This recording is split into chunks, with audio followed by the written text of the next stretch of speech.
Hi there, my name's James White and welcome to another edition of this Seven Figure Club podcast. So the introduction for this podcast is one that gives me great pleasure really because I had the opportunity a couple of weeks ago to meet this man who basically has sold a global national brand for a significant amount of money. So £220 million is what Mike Clare sold Dreams for. And I was very lucky to get the chance to talk to him about what he did to build Dreams up, some of the business experiences he's learned, one of the key elements around how to recruit the right people. So much great wisdom and advice was shared to me by Mike in the time that we had. So without further ado, I'm going to basically introduce you to a fantastic podcast, a really, really valuable listen for anyone that wants to know how to grow a business and really have some major big dreams about what you want to achieve in the future. There's no better person to listen to than Mike Clare, the guy who founded Dreams, the bed superstore, and I'm sure you'll find what Mike has to say incredibly valuable. So here's the podcast.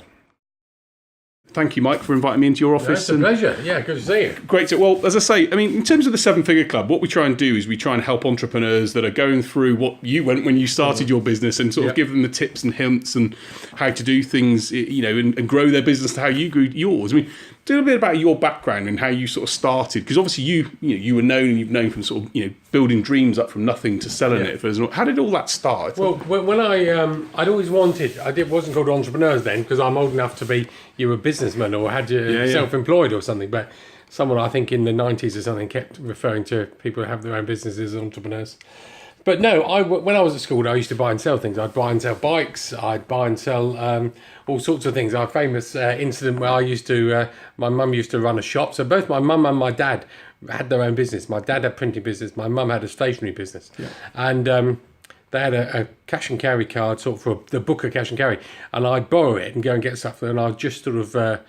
Well, actually, I hadn't passed my test. I was 16. I was still at High Wycombe College, and I used to buy condoms. And I used to buy gross, that's 144 condoms, and I would sell them individually for twice the price I bought them for. So I had 100% margin, and that was really cool. I sold them at my locker at the High Wycombe College. So if there's any of them that are my age might remember, I was the condom man. I would supply them. What made you get into condoms at that age? Well, just because it's people were too embarrassed. It wasn't. They didn't have machines then, really, so much, and it was something that you could supply. It wasn't illegal. Yeah. But it was a little bit naughty, but I used to know what everyone was up to. But what a great environment to get to think like that. But I saw you all buying things. I used to buy and sell tents, frame tents, and I would know the price of a frame tent and different types and things. And once I bought a whole...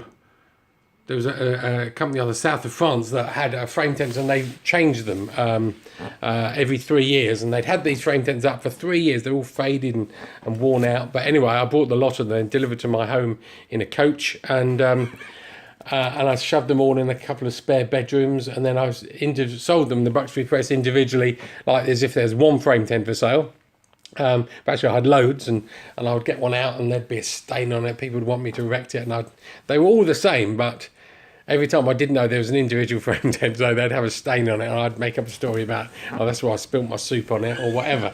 And it was fine until the last frame tent, and it didn't have enough poles, and I'd always be borrowing one from another. But no, you were an entrepreneur. I was an entrepreneur, absolutely. From and then I wanted to start loads of businesses. I started Dreams when I was 30, but a lot of people think, well, that was really successful, but what I don't mention to a lot of people is that I did try lots of sort of business ideas that never really got off the ground, but they were what I call bedroom ideas. And I'd do logos and have a little plan, and I wouldn't even go to the bank and present them. There were things that I would sort of think about and try and never really get off the ground. But it's interesting you mentioned that, because a lot, I read the story about the Honda and one of the guys from PayPal that started businesses, and the first ones don't always get success. No, that's a lot right. of entrepreneurs sort of get worried by that, but actually what you've just said then is sometimes you will go through failure before not failure, but not success. Dreams was the first business that I really fully committed to, because I honestly believe that sometimes I'd spend all my 20s sort of fiddling about wanting to start a business but never really committed because I didn't dare leave my job and actually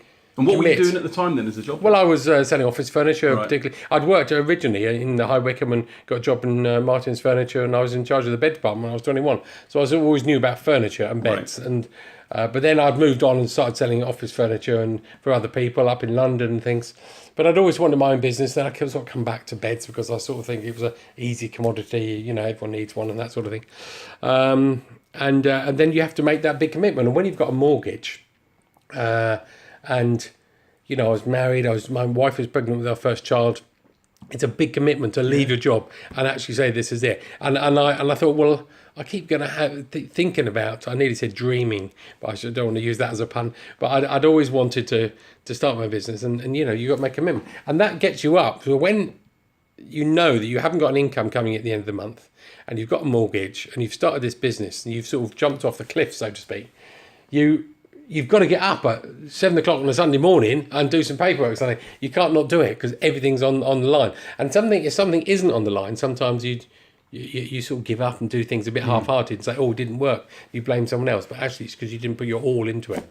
But if you risk everything, you put your all into it. And when you mentioned that you sort of made that final jump, was there anything you just sort of made you think, no, I've got to do this? Just something, was there an instinct inside? I was driven by, basically, I think everyone's got something within them that wants to start their own business. So people often, I've got this thing about teachers or even parents or someone tells someone that you're a bit of a loser, you're not going to make it, and something clicks inside someone, and they go, I'm going to show them, and they're passionately driven to want to succeed, and not necessarily just to start a business to make loads of money, but to actually to prove themselves that they are not a failure of whatever. And someone's told them at some point in their life that they're a failure, and no one told me I was a failure, but my brother was very academically clever, went to Cambridge University and got like 6 A-level, went to grammar school at Wycombe and all this sort of stuff. And I was okay. I wasn't a thicko, but I was an average. And I didn't go to university, and I was always competing against my brother. The only things I could beat him at were Monopoly and table tennis, and we used to play a lot of that. So he was 2 years older than me, and he was my driving force. So I think most entrepreneurs have got a driving force to want to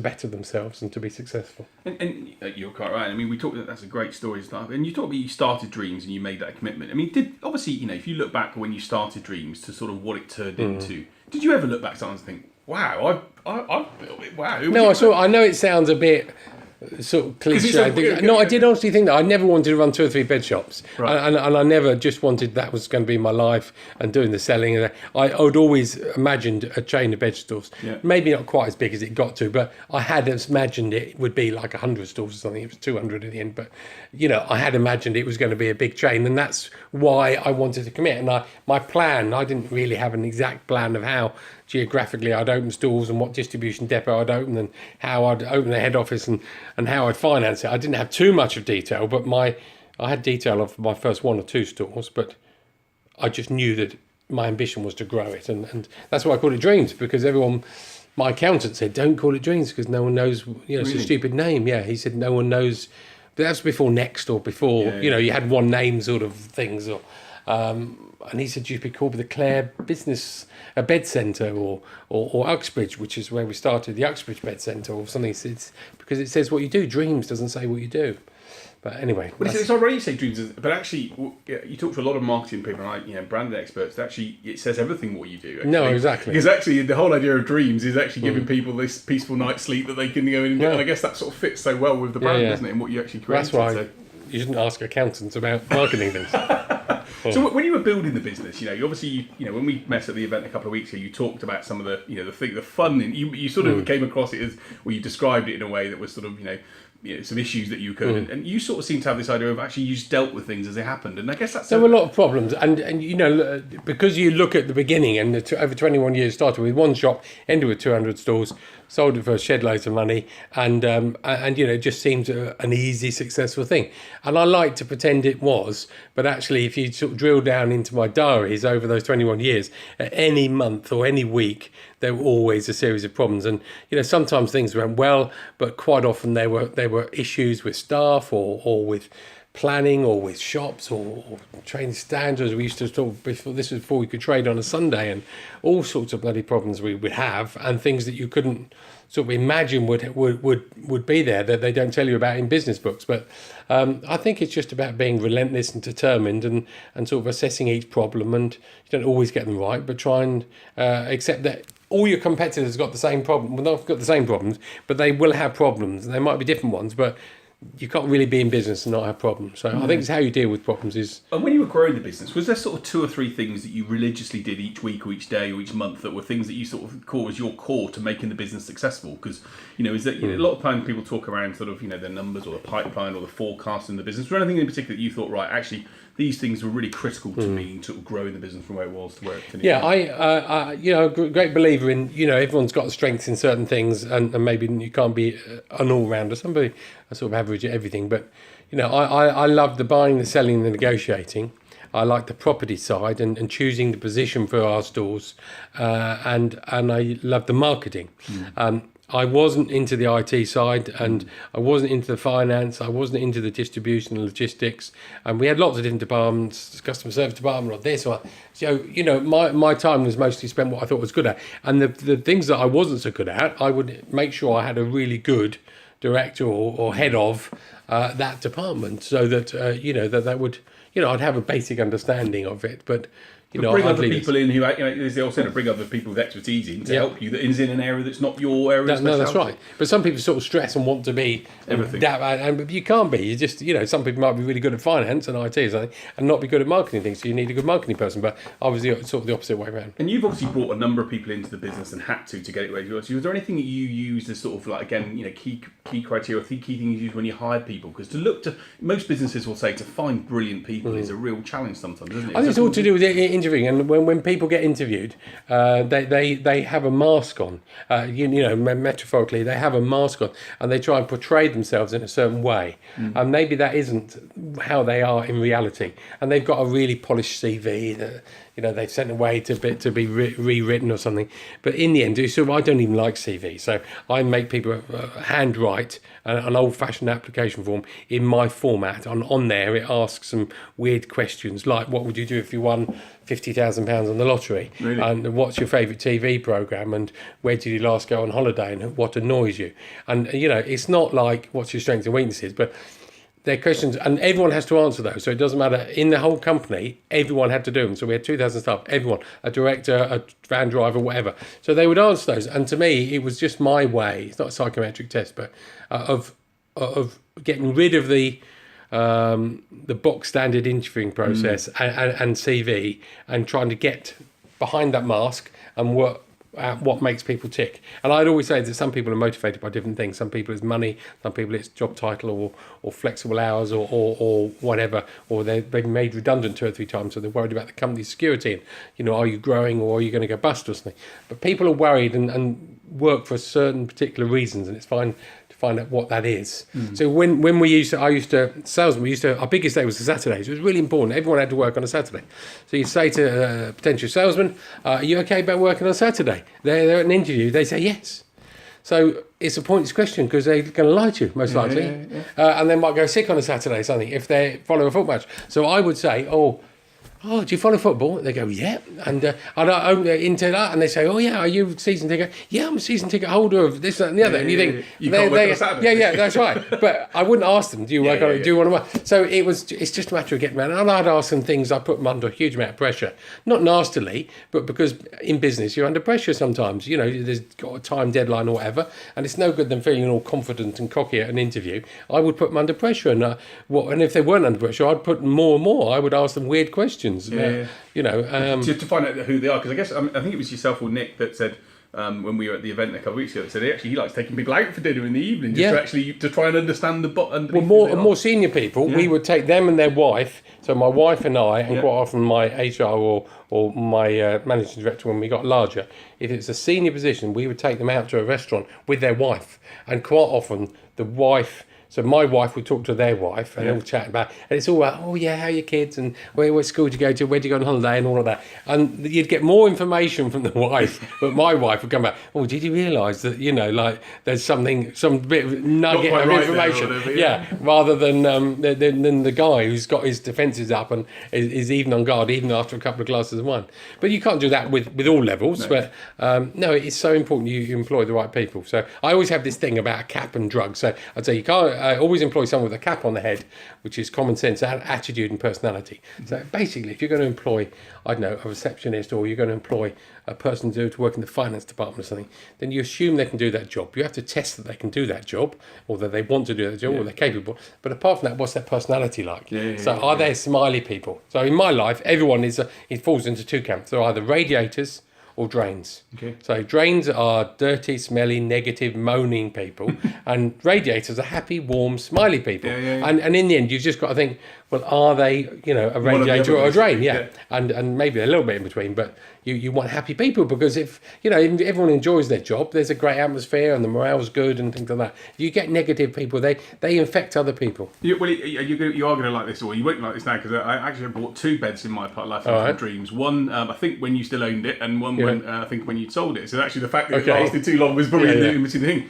The one thing that impressed me was about the actual friendliness, the engagement of the salespeople involved. I actually found them very engaging, and yet actually it's quite interesting when you go to a few big, larger stores nowadays.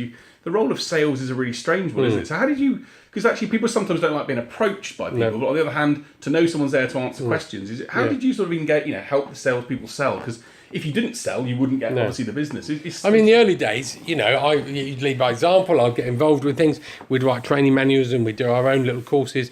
Latterly, we had training companies come in and with professional companies. In fact, my son used to work for me doing all the training. We had everyone before they worked for us in a store. They would go to a residential training sort of centre and for 2 or 3 days and really go through quite an intensive training thing before they were allowed to talk to customers on a shop floor. But no, we would have all of that about how to approach a customer, how to sell add-ons and more drawers, a larger bed, duvet, pillows, and how to do all that. And when you go into a store, it's a bit intimidating. A big bed shop, it's a bit weird. It's quite often a load of blokes in there, and a woman goes in or whatever.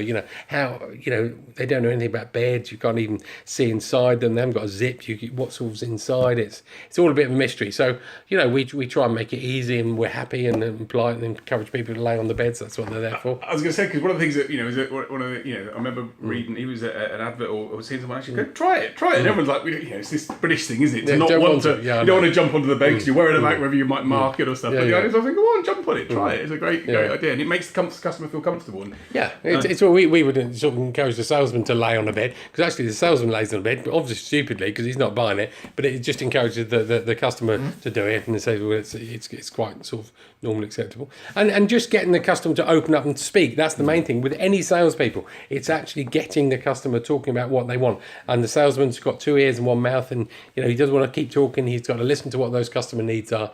And we would always, people are going in, and the customers. I always have this thing where if you go into a store, most of us now, if you go into a closed store or anything, the salesman says, "Can I help you?" You sort of think, well, a terrible question to ask, but they do always ask it.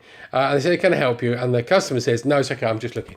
So you sort of think, well, in the end of the day, the salesman we train, don't say, "Can I help you?" because that's a closed question and they're going to say no. So don't say that. Say something else. Say, "Oh, it's a lovely day today." Or like, and that. But in the end, they don't. So you're trained to do that, and then secretly, when you're not there, you get feedback that they say, "Can I help you?" And then you go into other stores that must know this, big multinational chains, and the salesman saying, "Can I help you?" You think, well, maybe they feel comfortable saying that. And sometimes salesmen won't get off their chair and go and talk to the customer because they're so frightened that they've got to say this clever thing that we've trained them to say, which is not natural for them. They get nervous. But actually, if you allow them to say, "Can I help you?" which is what they're not going to say, but they feel comfortable saying it, and the customer, in their sort of natural way, likes to say, "Can I help you?" because it makes them feel superior. Let them say that. So it's like a greeting. It's like saying, "Oh, hi, how are you? I don't really want to know about your athlete's foot and your bad back, but I've said, how are you? But if you start to tell me how you are, I'm not interested." But it's a ritual. I say, "How are you?" and you say, "Oh, I'm fine, thanks, how are you?" But it doesn't mean we're fine. It's just a ritual. So the ritual in the store is, "Can I help you?" Customer says, "No, it's okay, I'm just looking." Ritual over. then the salesman sort of ignores the fact that they said they're just looking and say, oh, by the way, the bunk beds are over there and we've got a sale at the moment. What sort of bed have you got at the moment? And they just and the customer's happy that they've gone through that ritual and you can get onto something else. It's very, it's brilliant you hear him talking about these sort of things. And I hit a talk from a guy, John Timpson, who runs the Timpson. Yeah, I know him well. Oh, his son or his father. Well, his son runs the business, but John gave a presentation. He said that his business only had 2 rules ever that he'd always say to his, because he brings a lot of ex-convicts as staff, which is fantastic, I think.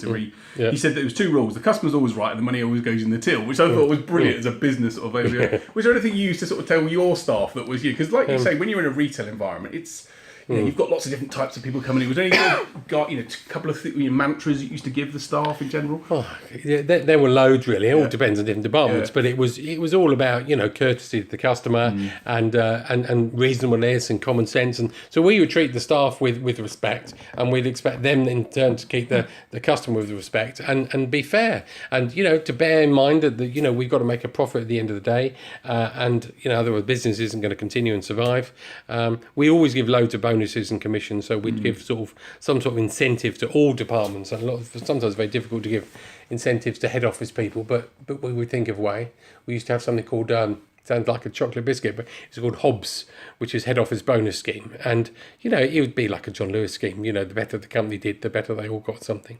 But we do lots of little things to appreciate staff, saying thank you publicly and privately, and giving them birthday cards, because, everyone gives their staff a Christmas card, but, does their boss remember their actual birthday? And I always sort of think, you've got to be able to understand what makes that staff tick. So their immediate line manager should know, about their hobbies and their families, because everyone's got a family life, haven't they? Apart from their work life, they've got a social side somewhere. And if you understand what it is, and they like to play cricket, or they want to go fishing, or they want to do that, and what it is, you can understand, and there can be a bit of give and take in the relationship. And it's really important you mention that, because actually what you've just described then is one of the things I've talked to a lot of business people and uber successful people like yourself, said it's about people. At the end of the day, it's about understanding people, isn't it? Both at the customer side, but also at your staff side, and those 2 elements. And from what you said, and from some of the things, people were key to what you did. No, very, very much so. It's and it's about being happy and going in with a smiling face, even if you've got a headache and you're feeling a bit down. You've got to go in. If you've got loads of staff, they look at you, they can suss your mood straight away. And was there, when you were running the business, and you mentioned you had an accountant and people that you worked with, and was there anything that you look back after you thought, God, I wish I would have known that, I would have been able to do things in a different way, or was it just a case of sometimes there are things you just have to go through when you're building a business? Yeah, I think everyone talks about learning by the mistakes and problems, but there were some bad times. I think in the 90s we went through a bit of a lull where things went right, but. And it's a matter of not expanding too fast. There's a big temptation once we got the model right to roll out too many stores too quickly, and that would have been a problem, which happened after I sold the business, to be honest. They just went a bit mad opening too many stores and caused a bit of a problem. But there were lots of things.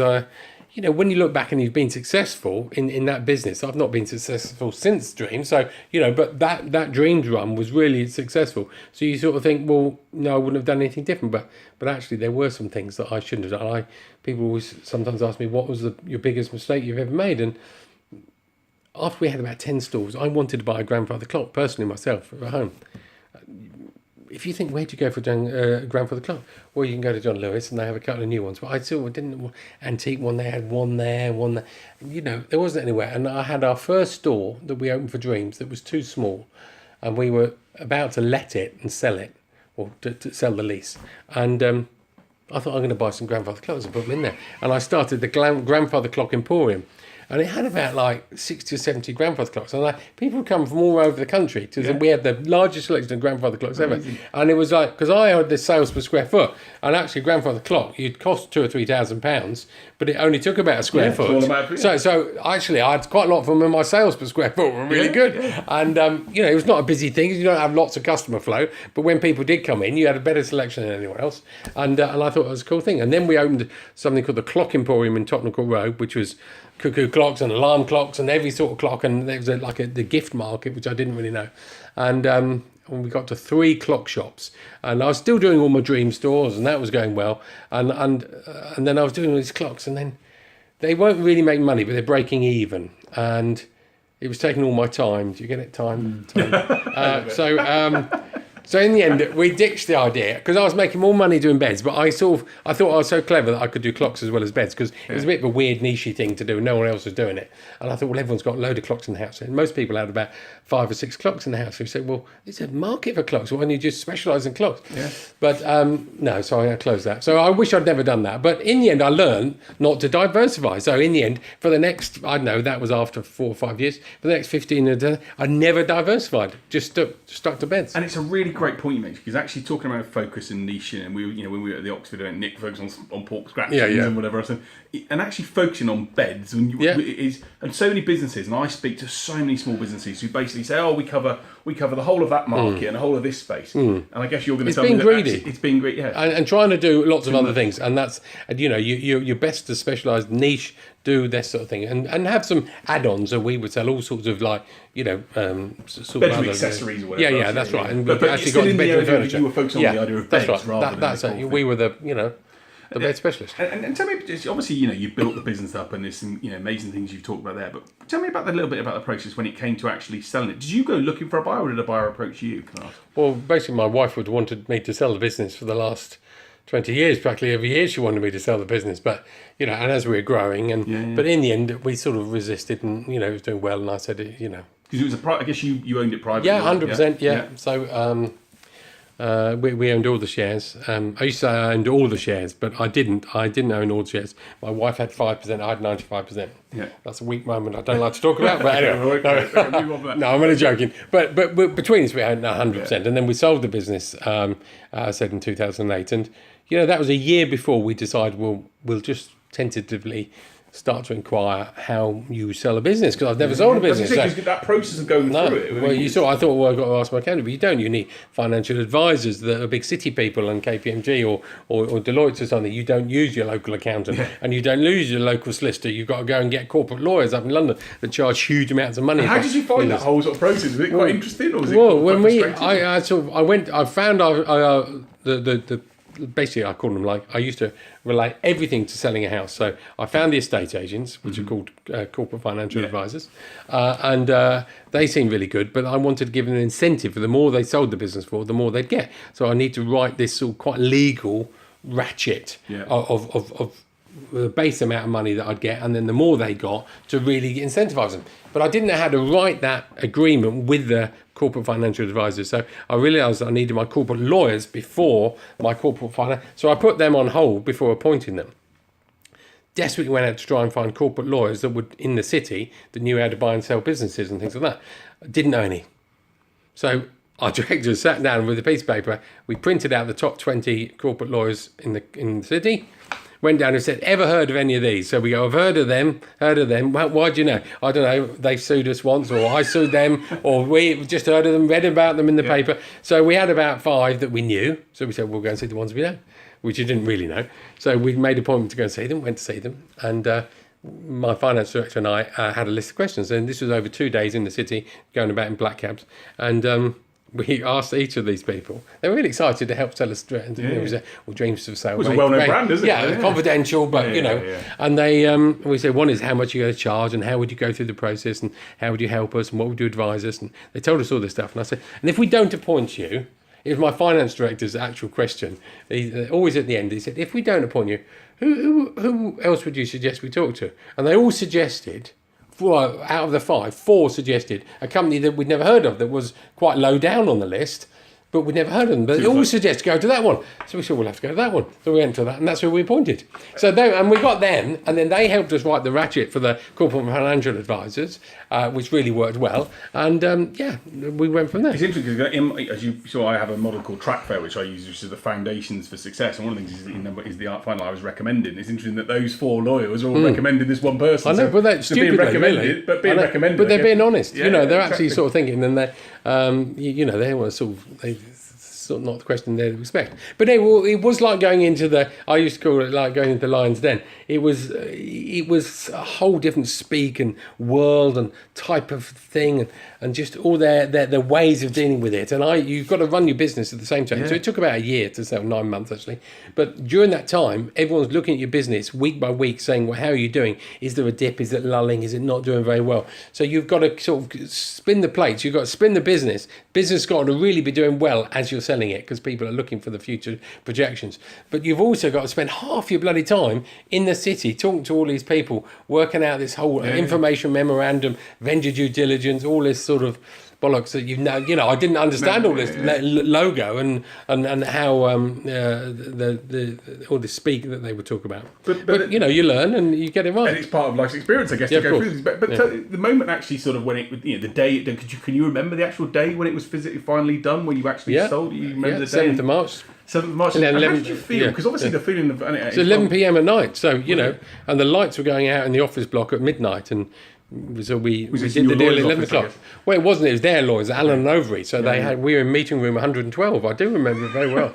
And everyone gets the champagne. Now all the lawyers come into one room together. There was I think 18 different lawyers in there at the time, because the banks had to fund it for the private equity company, and then they had their lawyers, and then there was different shareholders of the new company, and then there was us on our side, and there was it was like massive. But everyone sort of, you got to trust like a people, marathon basically to get through, and hundreds of paper, different bits of paper to sign. It's not just one or two. You go round and everyone, and I wanted a video of me signing it all, and they wouldn't allow it. They said, no, you don't do that sort of thing. And then when you've done the deal, everyone sort of open champagne, the deal's done, someone makes a speech and say, is everyone happy? And then someone gives a gift, the lawyer gives a gift to so-and-so, someone gives a gift to something else, and then you sort of walk away. My wife and I walk out of the building, we just sort of look at each other and think, oh, wow, it's 11 o'clock at night, well, so I think we sold the business, And of course, and that feeling of like, because it's well documented that you sold it for a massive amount of money. Did it make you feel, wow, I've done this? Or was, because at the end of the day, a lot of times when you talk to people no, it's a bit of a downer. It's not quite, because I was very sad, because I loved the business, loved the people. It was your baby. Well, in the end, I wouldn't do an earn-out, so I left. So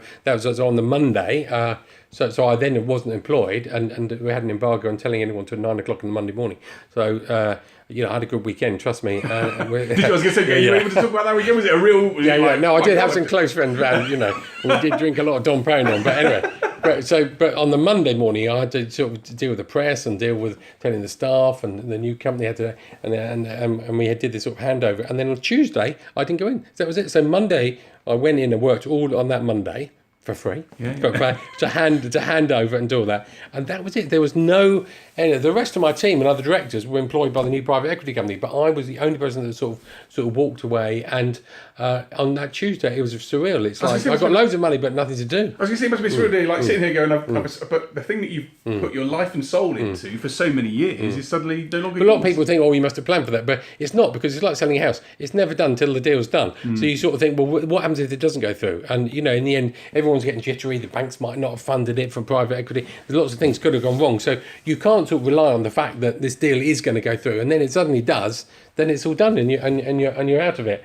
So it was it was a funny time, and quite difficult to deal with, to be honest. Yeah, and I can see. And with the children and friends, and everyone sort of treats you a little bit differently, and there's a lot of press, national press sort of talk about it, and you then don't know where to go with that. You start charity, do all the normal stuff, go on some lovely holidays and things. But then after you've done your holidays and done your charity stuff, then you sort of think, now what? I was going to say, because a man like yourself, who was so driven working Saturdays and Sundays and every sort of day to build your business, to suddenly be in a position of like, well, like you say, it's a big change. And I've talked to other entrepreneurs that have sold the business that find it, like you say, everyone says, it must be amazing. And they have that bit, like you just said, a bit of like, well, actually I was... But you've created something in Clare & Co, talking about your new company, which is incredible in terms of the venue. Tell everyone just so, because I'd like to put a thing for the bit, because it's some incredible venues that you guys have. We just brought unusual properties that needed doing up. And my wife and I sort of liked the idea of the refurbishment and we could afford to do it. So we bought castles in Scotland and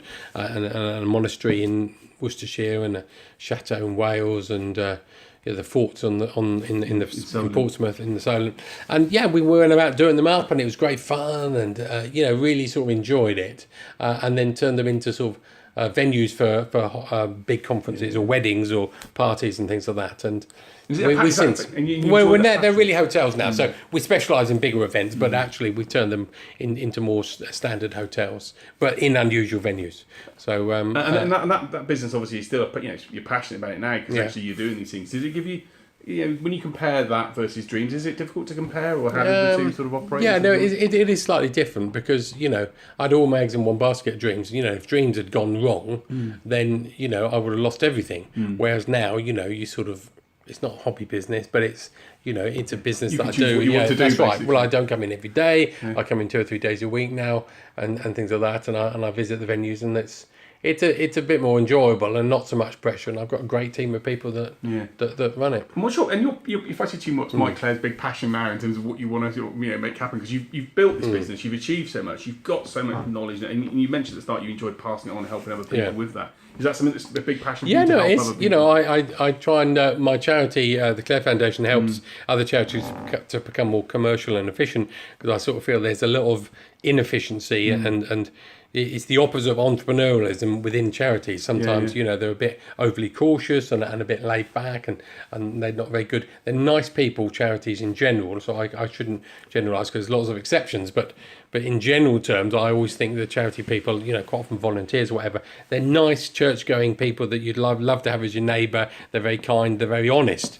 But they're sometimes not very good at writing a business plan or negotiating and doing some of those sort of business side. And I try and generally help charities sort of wise up a bit to some of the entrepreneurial type things that they should be doing. Because in the end, the money goes to beneficiaries, but it's still a process that they're going through. So. And you weren't tempted to buy any sports clubs when you made your money? No. I was going to say, because I haven't talked whether you're a football or sports or background, but the other thing, you see a lot of very successful people that sell a business and suddenly they find half their wealth goes in a sports club. That wasn't it. No, well, I've done that. I mean, Amazing Venues has been okay, and it's not been as profitable as Dreams has been, but I've enjoyed the process that I'm on at the moment. So no, we've travelled a lot. Travelling is great.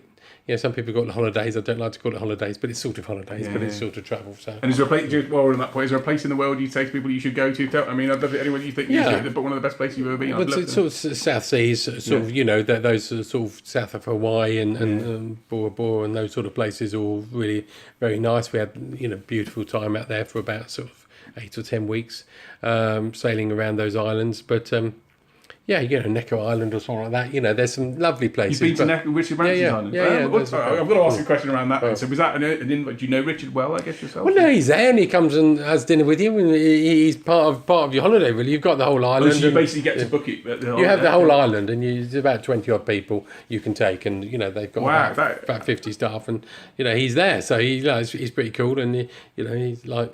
It encourages you to play stupid beach games, and you swim around the island with him, and he swims around every day when he's there. And it's a long way. And what's it like? This is sorry. I mean, it's just amazing. The ability to go and say, "I'm going to hire Necker Island." Did you not think when you've done it, think, "I've really made it"? It's quite incredible to do something like that, isn't it? Yeah, no, it's lucky. I say lucky. I shouldn't say lucky because I've always said, it's hard work and an element of skill. I always say success is down to hard work and skill and luck, but not in the equal quantity. So it's much more about hard work than and being determined and persevering, as we said earlier.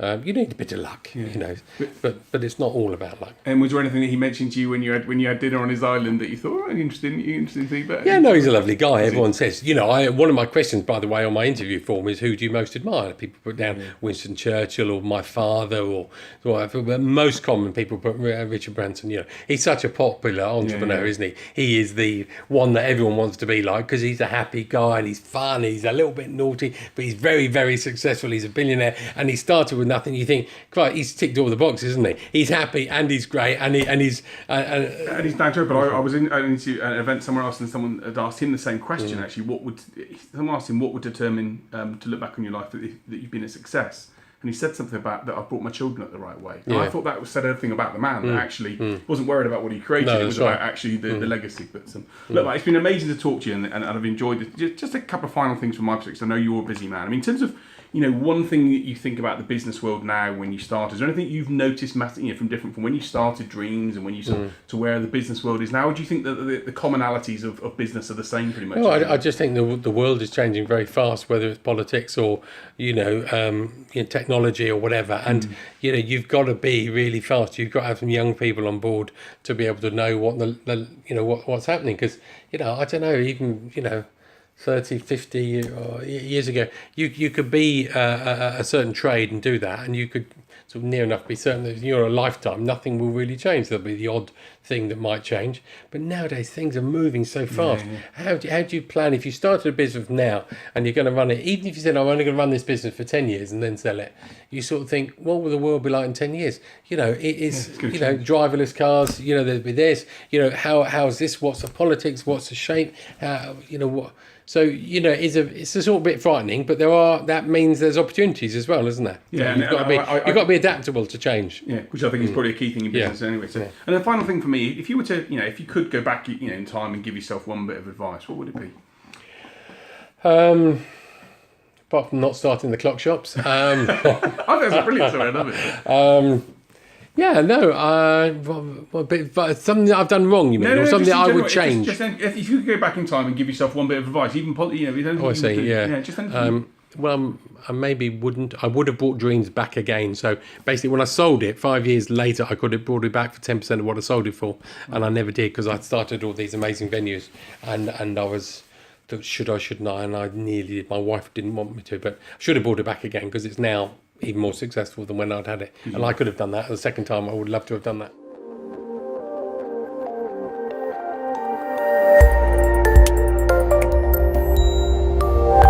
So there you have it. That was the Seven Figure Club podcast, our latest edition, with Mike Clare, the man who sold Dreams, the bed superstore, for 200 million odd pounds. So I hope you found that really interesting and got a lot from the interview in the same way as I did. People like Mike very kindly give up their time to share their thoughts and their experiences on how to become successful in business. And I believe that without the input from business leaders like this, the job for us all as aspiring entrepreneurs and growing businesses and business owners is much tougher. So my thanks to Mike for his commitment and time. Really appreciated it. And I hope that you as the listener have enjoyed what Mike has to say, and also have listened to some of the other podcasts that we've had. We continue over the course of this series to interview business people who have been there and done it, that have actually sold their businesses and succeeded and put themselves in a position where their lives are able to be chosen and defined by them, not by other people. And I think that's the one big thing that comes to me and it becomes evident to me from all of the different podcast interviews that I've done, is how just down to earth and genuine these people are. They're not anything special in the sense of they don't pretend to do anything any different to any one of us, but what they have done is worked incredibly hard on their businesses, and they've actually been in a position where they've put themselves in control and put their own destinies in their own hands. And I guess that's what we all want to do as business owners. So I hope you've enjoyed the podcast. Once again, if you have any other thoughts on and ideas on who would be great for us to interview as part of the series, please let me know. Please put some comments under the section here, either on our YouTube channel or on our SoundCloud channel, and we'd love to approach those guys to talk about their success and how we can interview them and get the ideas from them as well. So once again, thanks very much for listening. Hope you've enjoyed the podcast, and I look forward to sharing with you very soon a new edition of the Seven Figure Club podcast.